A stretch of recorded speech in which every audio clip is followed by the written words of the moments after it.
So today I'm gonna be teaching you guys how to use the circle fifths. And it's very important and it's a useful tool in music theory. But before we get to talking about what the circle fifths is and how to use it, first I want to show you guys why it's useful. So um, everyone knows that C major scale is, well, that's the easiest to draw. Is there's no accidental, so it's just gonna look like this.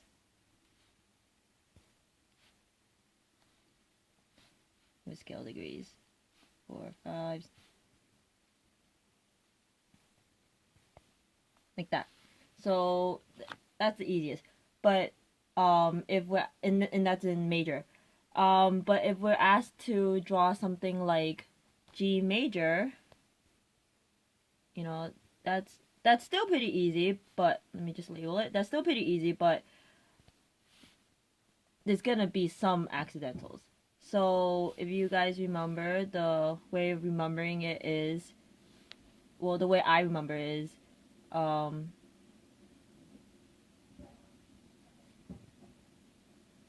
like that.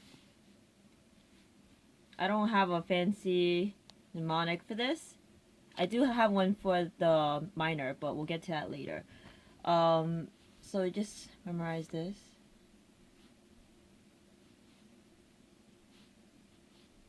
I'm just drawing the.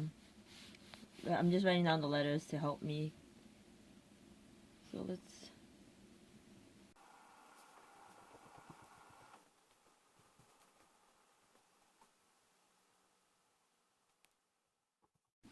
So when it comes to a G major chord, what gets the accidental, or in this case it's gonna be a sharp, is F. So let's locate where the F is. C, D, E, F. So it's gonna be here. Not so bad, right? So I'm just gonna quickly do the next couple. I'm gonna do a D major. And you guys will see why this is important in a bit. And the circle fifths will make your life a lot easier. Oh, by the way, because this is gonna be sharp, you can indicate that all the F's are gonna be sharp by drawing it in here. Okay, so D major.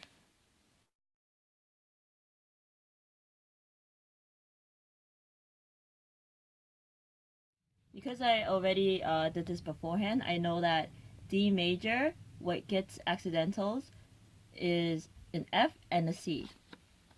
So this is gonna be a sharp, and then the C over here. Well, C, D, E, F, G, A, B. Then I'll just sharp this one. That's gonna be a sharp. So you guys get the gist of this. So why is this important to know for circle fifths? Well, doing all this is gonna be tedious. Counting, WWH, WWH. That's gonna be tedious. But the circle fifths is gonna make that easier. So first I'm gonna draw a circle because the name implies circle fifths. I draw a circle. So next, I'm gonna label the circle as I would a clock.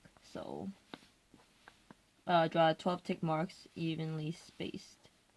I'm just gonna quickly do this. Circle of fifths. As the name implies, we're gonna be doing something with fifths, and in music, a perfect fifth is really important. So we're gonna label the circle starting from C because that's the easy key. And then we're gonna go around and then count by perfect fifths. And perfect fifths are each are 7 half steps. So on here, you could just count by counting the alphabet. C, D, E, F, G. So G is gonna be next. But if you have a piano, like I don't have a piano, but I'm using a app. But 7 half steps would look like this. So here's C. 1, 2, 3, 4, 5, 6, 7. So that's a G.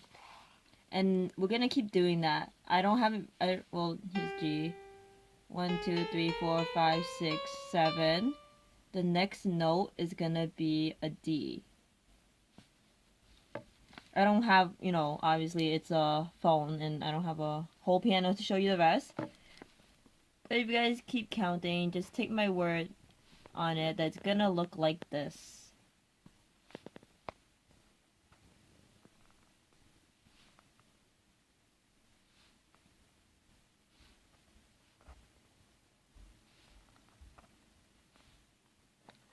Okay. So we went over why it's drawn this way. It's every fifth note. And what's special about the circle fifths is that it hits every note. So we have a C, we have a G, D, A, E, B, and even the accidentals, the black keys we have over here. So let's. Also, I have a way to remember this. And if you just want to draw this out without counting, oh, what's next? C, G, D, like that's gonna take too much time. I have a easier way to do this, and it's because I love mnemonics. This can be written out as you read this clockwise. So Carolyn gets drunk and eat butterflies. Like this. Carolyn gets drunk and eats butterflies. This is an F sharp. It's not F natural. Also, it's important to draw this into. Sorry about that. My phone ran out of battery. I'm recording this on my phone, but it ran out of battery, so it got cut off the video. So I'll continue where I left off. We want a mnemonic for memorizing the latter half of the circle would be Carolyn finds beads. Right? Carolyn finds BEAD. So, okay, we got that done. So let's make sense of this. This, by the way, the outer circle, the circle of fifths has two components. I'll show you the inside later, but the outside is for major. So we know that, and it determines which note, like which key, has how many accidentals. C, as I'll just pull this back up. C, as we know, has 0, so we don't have to do anything to that. G has 1, right? So this is gonna get 1 sharp, and that's on an F. D has 2. 1 on F, and then the other one is on C. And if I had continued doing it for like A, I actually have I have it over here. But A, it might not be clear because I did in pencil, but A actually has 3 accidentals, and they are on C, F, and G. And then I also did E for you guys already. It has the sharps on F, G, C, and D. So if you guys look, it's following some kind of pattern. F, F, C, F, C, G, F, C, G, D. And if we look here, we have an F, F, C, F, C, G, F, C, G, D. So, it's no coincidence. I'm just gonna fill this out real fast. C and G. It's gonna be an F, C, G, D. And I think you kind of just from looking at this can see where I'm going with this. F, C, G, D, A.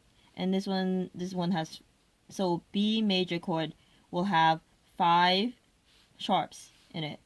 What about this one? It's gonna have 6, right? 1, 2, 3, 4, 5, 6.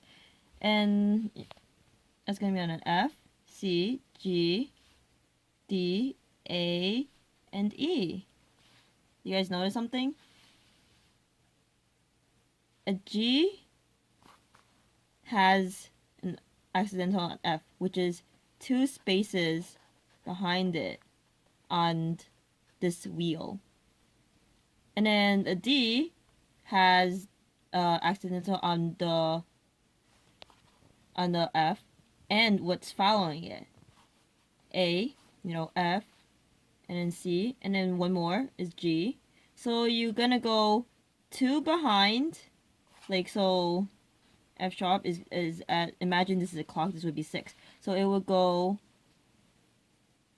over to here, 2 behind, and everything till F. So what about this side?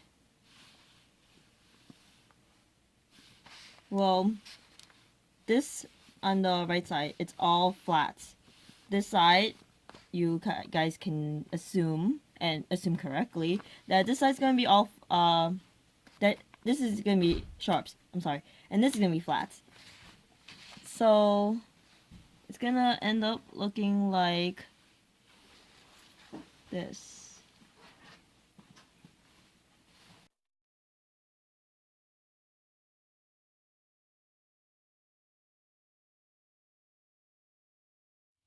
So do you remember how I said it's important?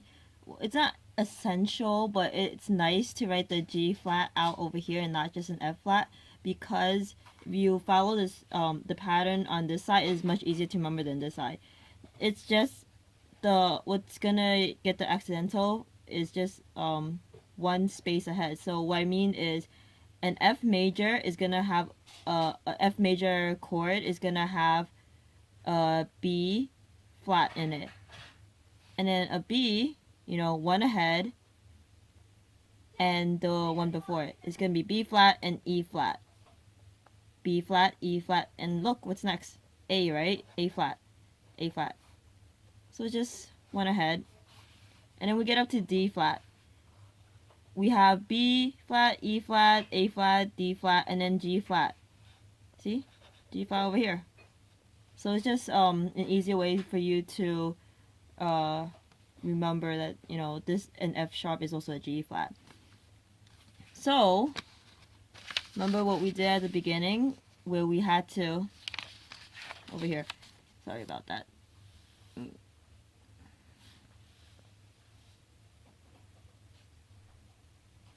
So what we did in the beginning, we did the long way of writing all this out. But when you're looking at a sheet of music, like for example, something like this.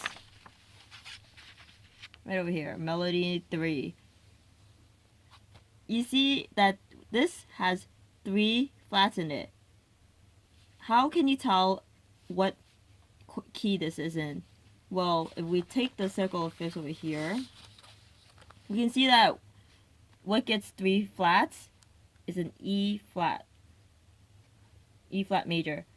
And remember, all the flats are on this side. So since there's 3 flats, just start from C and work this way, counterclockwise, because that's where the flats are. So we go 1, 2, 3. Oh, we can tell that this is an E flat major chord.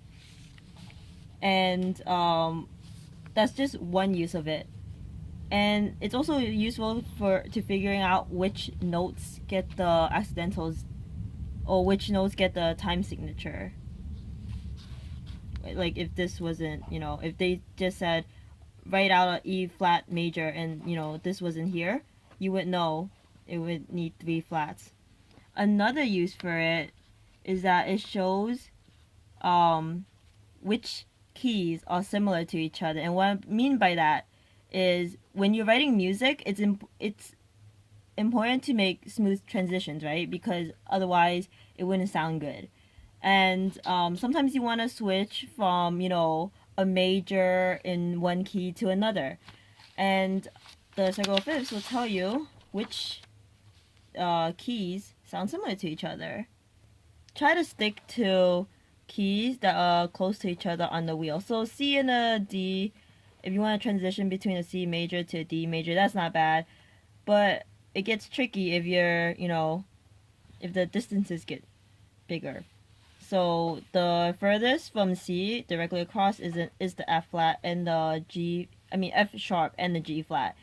And this is totally different from this. I mean, like, besides one sharp, I believe, like, one note, it's practically like you can't.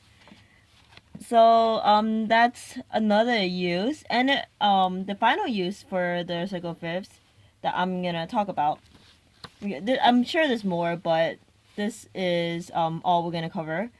The final use is that it helps with labeling scale degrees and finding the tonic and the dominant. Finding the tonic and the dominant are really important in music. And if you guys recall, the tonic is the first scale degree and the dominant is the fifth. That's why, we have perfect fifths, because notes are, the two important notes, the tonic and the dominant, are five intervals apart. We're going back to melody 3 here, and since this is an E flat major, well, in E flat, the dominant would be, let me just pull back the circle fifths. In E flat, remember, we're going a fifth apart. This is it already tells you what, 5 intervals are. We already have it done. So, like I said, this clock or wheel, whatever you want to call it, reads clockwise. So, a fifth apart would be a B flat. Look, our B is flatted right here. And so we know that this is a fifth. It's a fifth apart from the tonic, like I said. So this is going to be a fifth. This is an E flat. And we're in E flat major. So this is going to be the first scale degree. And so I'm not going to label the whole thing, but I just wanted to show you that this is also a useful tool in writing out scale degrees in music, and it'll help you, with memorizing music better. And now we're gonna get to what's inside the little wheel. It's actually not that bad,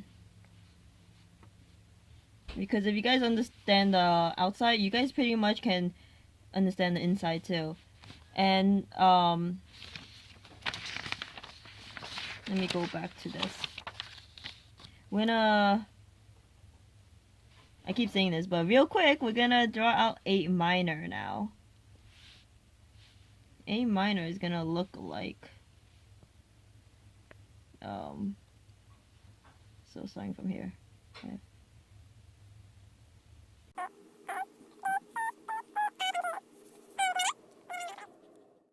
So in major, it was whole, whole, half, whole, whole, whole, half.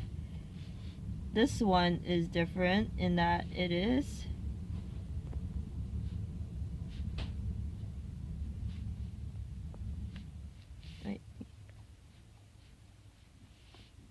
warm. Well, sorry about that. This should be a W. I'm confusing myself. We will have. There you go. It might be a little illegible, but this is whole, half, whole, whole, half, whole, whole. And if you heard me saying to myself, that's just my way of remembering this, because this one's a little more difficult to remember. The mnemonic I use for this is we heard we will have warm weather. So there you go. Real quick, nothing gets accidental, and that is just like the C major, right? A minor is similar to the C major in that there's no accidental. So the times, the little key signature, I mean, wouldn't have anything. And so we call that relative keys. When the major and minor scales both have the same key signature, they're called relative keys.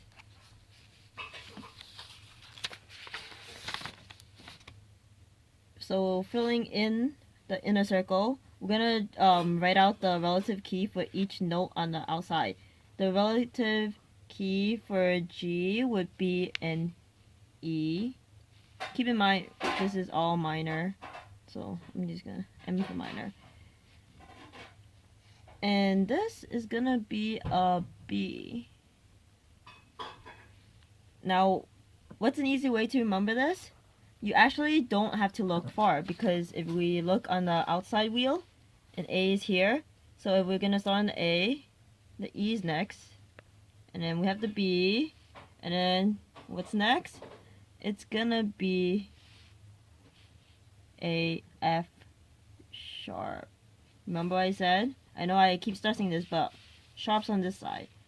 So now we get, the next one should be a D flat, but because I said sharps are on this side, on the right hand side, we're gonna change that to a C flat. It's the same thing. And then there's gonna be